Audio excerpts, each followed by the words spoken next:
warahmatullahi wabarakatuh. Perkenalkan, nama saya Febrian Kurniawati Tamuina dengan NIM 2022710010.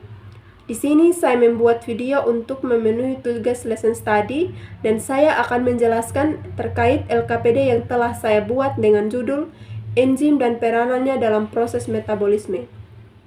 LKPD ini saya buat untuk siswa kelas 7, di mana siswa tersebut akan dibagi dalam 3 kelompok. Nah, dalam satu kelompok tersebut akan berisikan 5-6 orang siswa. Saya akan menjelaskan maksud dari LKPD yang telah saya buat untuk kelas 7 SMP, yaitu judulnya enzim dan peranannya dalam proses metabolisme. Model pembelajaran yang saya gunakan adalah discovery learning. Alasan saya menggunakan model pembelajaran tersebut adalah yang pertama, LKPD menyajikan pertanyaan-pertanyaan eksploratif, misalnya, apa yang dimaksud dengan enzim? Tuliskan komponen penyusun enzim dan lengkapi tabel nama enzim dan perannya, yang mendorong siswa untuk mencari informasi sendiri dari bahan ajar atau sumber lain.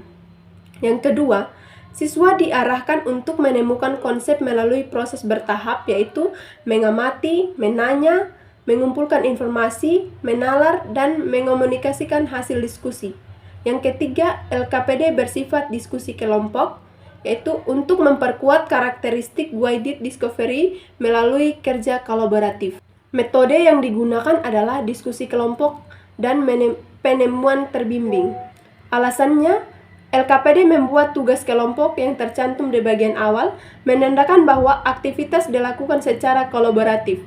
Yang kedua, diskusi kelompok cocok digunakan dalam discovery learning untuk memungkinkan siswa berbagi ide dan membangun pengetahuan secara sosial. Yang ketiga, diperkuat oleh pertanyaan terbuka yang memungkinkan eksplorasi, bukan sekedar jawaban tunggal.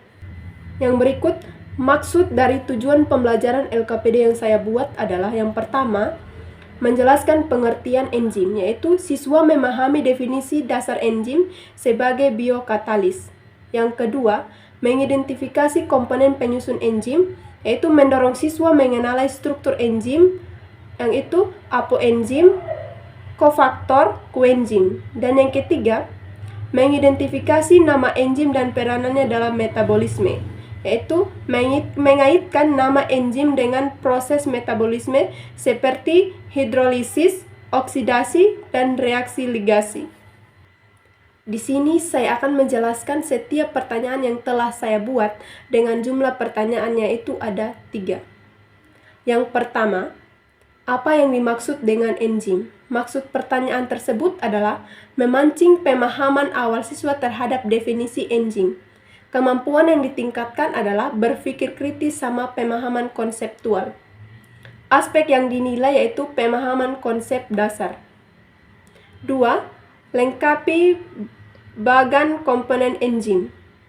Maksud dari pertanyaan tersebut adalah mengenali struktur enzim, protein, dan kofaktor, yaitu organik dan anorganik.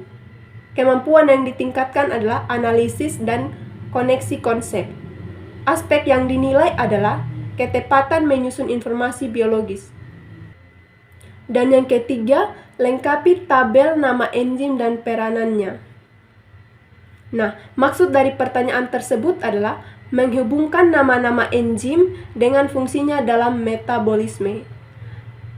Kemampuan yang ditingkatkan adalah kreativitas, penalaran logis, dan komunikasi ilmiah. Aspek yang dinilai adalah kemampuan menalar dan mengaitkan fungsi biologis. Demikian video yang dapat saya jelaskan. Jika ada salah kata, saya mohon maaf. Assalamualaikum warahmatullahi wabarakatuh.